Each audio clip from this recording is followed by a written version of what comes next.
We're going to talk about what's happening in the United Kingdom. The real estate market there has also been hot, but there are fears that perhaps there might be a bubble in London. Buyers are facing a sudden jump of 10% in prices, partly because of a new government program to help first-time buyers, and it's actually making things worse. Richard Bestick explains. Most people in Britain aspire to own their own home, making property a major driver of the economy. Part of the reason the government launched Help to Buy, aimed at breaking a bank lending drought.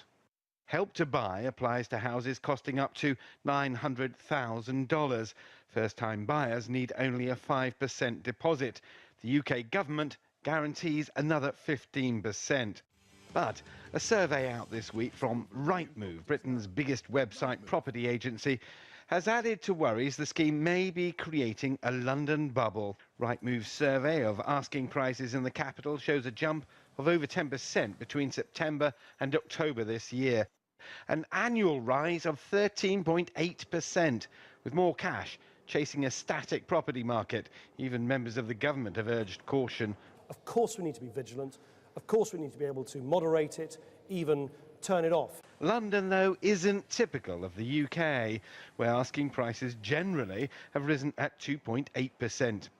In London, an apparently insatiable demand for prime inner-city property, driven by the world's super-rich, has forced a typical price to more than $3.5 million. The middle class is moving to former trouble spots like Brixton in South London, where prices now push the $1.5 million mark.